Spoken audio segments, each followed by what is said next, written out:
नमस्कार, मैं सोनाली। बहुत बहुत स्वागत है आपका विंध्या टाइम्स में। देवतालाब स्थित सरदार वल्लभ भाई पटेल शासकीय महाविद्यालय में विदाई समारोह कार्यक्रम बड़े ही धूमधाम के साथ मनाया गया।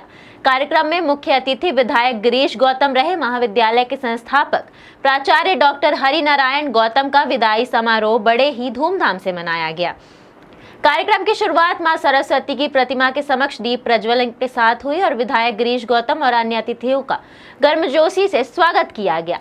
छात्राओं ने सांस्कृतिक कार्यक्रम प्रस्तुत कर समारोह में चार चांद लगा दिए। विधायक गिरीश गौतम ने अपने संबोधन में महाविद्यालय के विकास के लिए कई महत्वपूर्ण घोषणाएं की। उन्होंने कहा कि महाविद्यालय के लिए एक बड़ा हॉल और स्टेडियम बनाया जाएगा। साथ ही देवतालाब मंदिर के विकास के लिए भी उन्होंने आश्वासन दिया। छात्रों और शिक्षकों ने डॉक्टर हरिनारायण गौतम के जाने पर गहरा दुख व्यक्त किया। उन्होंने डॉक्टर हरिनारायण गौतम के मार्गदर्शन में मिले ज्ञान और अनुभव के लिए आभार व्यक्त किया। इस विदाई समारोह में महाविद्यालय के सभी शिक्षक, कर्मचारी और छात्र उपस्थित रहे। इस दौरान डॉक्टर हरिनारायण गौतम ने जानकारी देते हुए बताया कि शासकीय आदर्श विज्ञान महाविद्यालय रीवा में प्राध्यापक थे। इसके साथ साथ शासकीय महाविद्यालय देवतालाब में प्राचार्य का दायित्व निभाते रहे। वे सन 2012 से अभी तक प्राचार्य के रूप में कार्य करते रहे। आइए सुनते हैं डॉक्टर हरिनारायण गौतम को उनका क्या कुछ कहना है। वहाँ मैं शासकीय महाविद्यालय रीवा, विज्ञान महाविद्यालय रीवा में प्राध्यापक था। उसके साथ साथ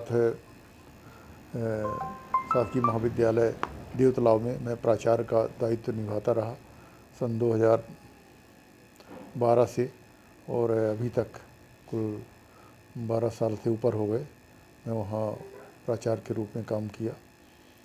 और वहाँ छोटे से जगह में कॉलेज स्टार्ट हुआ था। 2012 में ही प्रारंभ हुआ महाविद्यालय।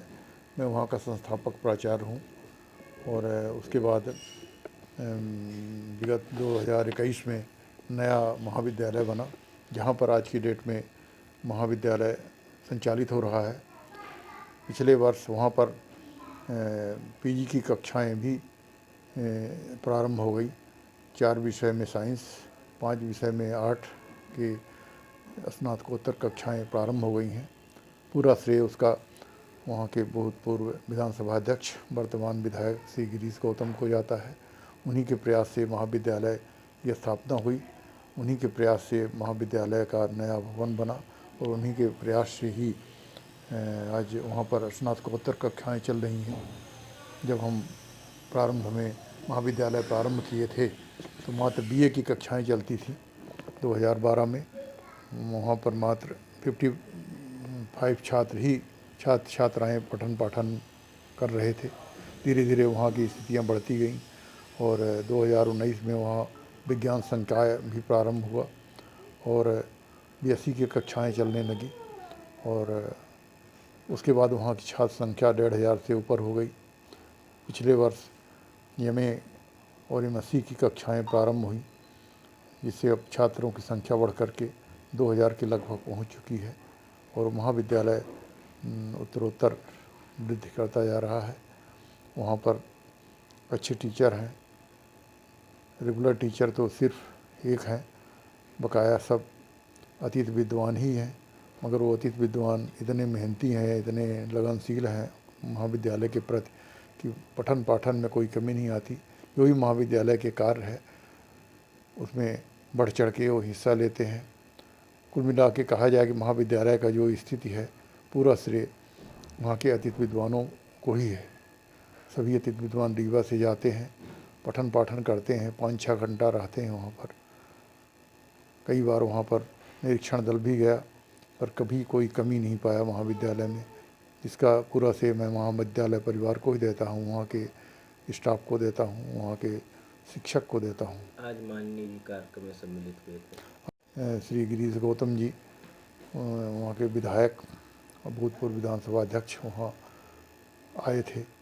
उन्होंने अपने उद्बोधन में महाविद्यालय के छात्रों को संबोधित किया और बोला कि वहाँ पर ऑडिटोरियम की कमी है। इसके लिए उन्होंने एक हॉल 1 साल के अंदर बनवाने की आश्वासन दिया। छात्रों के लिए पठन पाठन के लिए भी कक्ष की कमी है, उसके लिए भी उन्होंने प्रयास किया करने के लिए बोला है कि 1 साल के अंदर ही हम वहाँ पर कक्षों की कमी भी पूरी कर देंगे। कितने वर्ष आपने सेवा दी, बच्चों के साथ में, वहाँ के प्रोफेसर साथ में आपने काम किया, क्या अनुभव साझा करना चाहेंगे? अब आप सेवानिवृत्त हो चुके हैं, तो क्या प्रोफेसर और सभी लोगों को क्या अनुभव साझा करना चाहेंगे अपने? मैं उस महाविद्यालय में 12 साल प्राचार्य के रूप में रहा और सभी छोटे बड़े कर्मचारी सभी को लेकर चला और वहाँ का पठन पाठन का अच्छा वातावरण बनाया।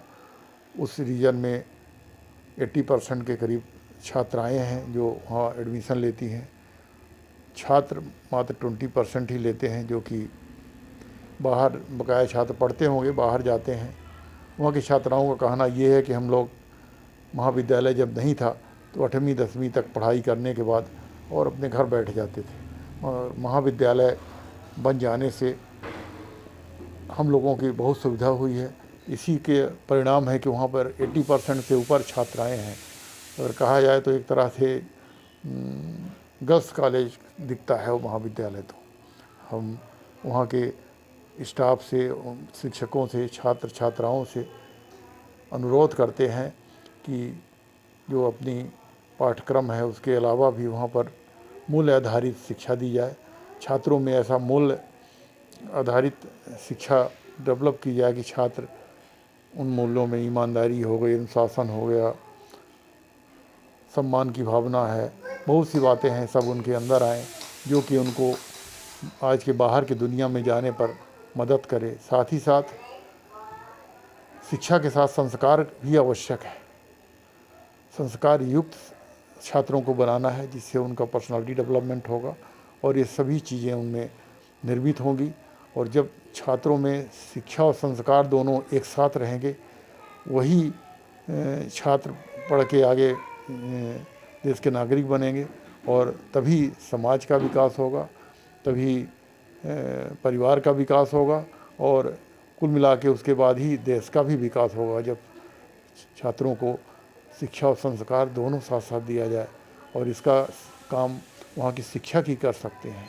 और ऐसा नहीं है, उन शिक्षकों में इतनी कैपेसिटी है कि अगर वो चाहें तो ऐसे संस्कार युक्त शिक्षा दे सकते हैं।